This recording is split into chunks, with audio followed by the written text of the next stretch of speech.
आपके बाथरूम का दरवाजा एक ही आदमी खटखटा सकता है, आपका डार्लिंग मदन मल्होत्रा। फटाफट बाहर आइए। मैं नहा रही हूँ, अभी बाहर नहीं आ सकती। आप प्लीज फौरन यहाँ से चले जाइए। जल्दी से बाहर आओ वरना मैं जा रहा हूँ हमेशा के लिए।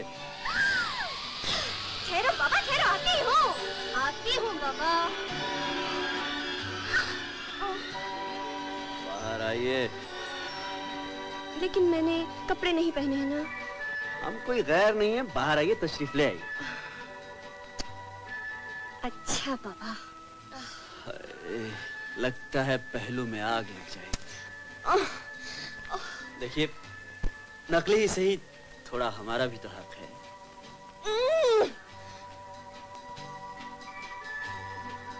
सुनो, क्या है? गर्म होने की जरूरत नहीं मेम साहब, जरा ठंडे दिमाग से हमारी बात सुनिए। ग्रैंडपा चाहते हैं हम दोनों फार्म पर चले जाएं। फार्म पे चले जाएं?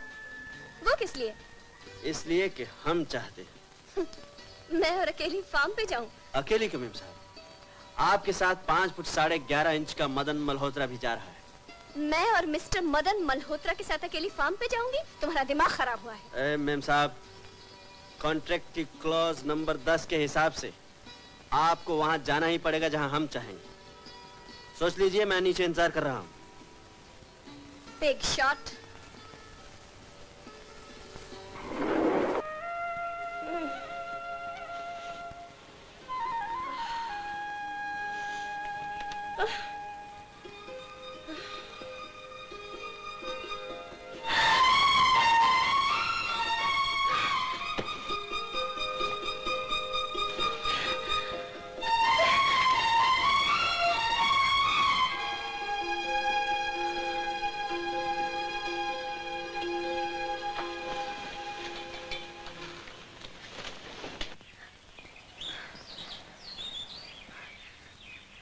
शंकर। हाय, गुड मॉर्निंग, बैठिए। शंकर, कल रात तुम रात गई बात गई, चाय पियेंगी आप? बको मत शंकर। मैं पूछती हूँ, कल रात तुम कहाँ सोए थे? तुम्हें नहीं मालूम? ठीक है, समझ लो यही कहीं सो गया हूँगा। लेकिन ये कपड़े? अरे पहन तो रखे। क्यों, ये स्टाइल पसंद नहीं आप? बनो मत शंकर, सीधी तरह से मेरी बात का जवाब देते हो या नहीं? चीखो मत, यह हक मेरा है। ज्यादा आवाज की तो ग्रैंडपा को टेलीफोन कर दूंगा। मुझे ग्रैंडपा की परवाह नहीं, किसी की परवाह नहीं। ये मेरी जिंदगी का सवाल है, समझते हो? चलो मेरे साथ।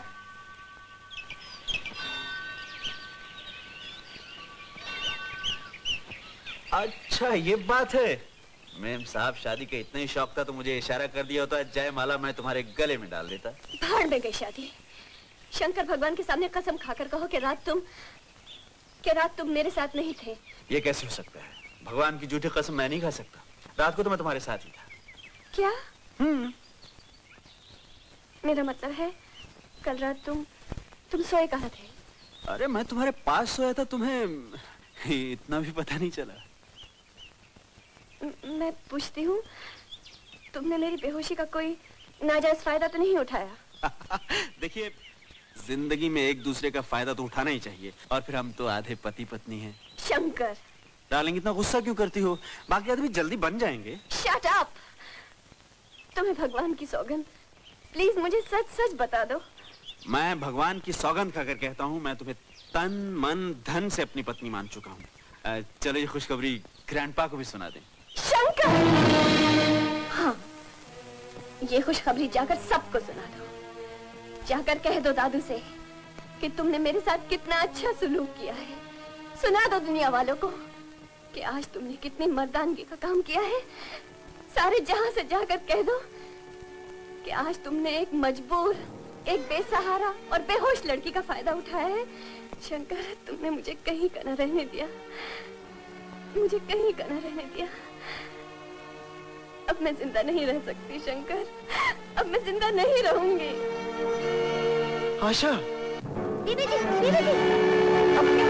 ये क्या कर रही हैं आप? छोड़ दो मुझे। आप गलत कर रही हैं। कपड़े तो मैंने बदले थे, साहब के कहने पर। क्या? हाँ बीबी जी। तो फिर साहब कहाँ सोए थे? हॉल में। हॉल में? भगवान, तू तो जानता है मैंने जो कुछ किया है हालात की मजबूरी में किया है। मैं नहीं जानता था बात इतनी बिगड़ जाएगी। अब मैं आशा की जिंदगी से चला जाऊंगा। मुझे माफ कर देना भगवान।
ये टुकर टुकर क्या देख रहे हो मेरी तरफ?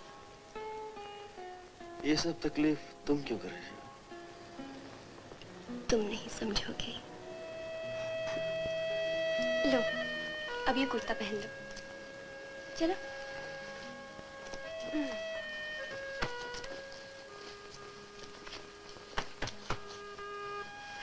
अब आराम से लेट जाओ। नर्स, साहब के लिए दवा ला। मैं तुम्हारे लिए अभी जूस बना कर लाती हूँ।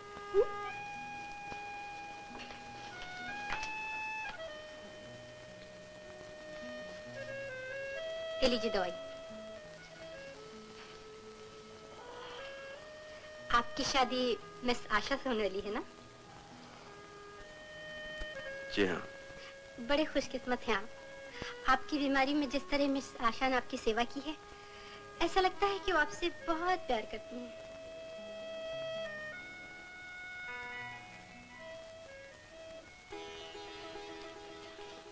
मदन? ओह, आइए ग्रैंडपा। अब तबीयत कैसी है मदन? अच्छा हूँ, आपके आशीर्वाद। मदन, आज तुम्हें मैं अपने दिल की बात बताना चाहता हूँ। जब तुम लंदन से आशा को चिट्ठियां लिखा करते थे ना, तो मैं चुपके चुपके तमाम चिट्ठियां पढ़ लिया करता था। मुझे उस वक्त ऐसा महसूस होता था कि तुम एक बेकार आवारा किस्म के लड़के हो। मेरी बेटी को अपने प्रेम के जाल में फंसाकर मेरी तमाम दौलत हड़प करना चाहते हो। पता नहीं तब की बात है, जब तुम मिले नहीं थे। मिलने के बाद तो तुमने मेरा मन ही जीत लिया। अब इस जिंदगी में तुम्हारा ही अधिकार है। तुमने अपनी जान खतरे में डालकर आशा को बचाया। मदन, तुम इंसान नहीं, देवता हो।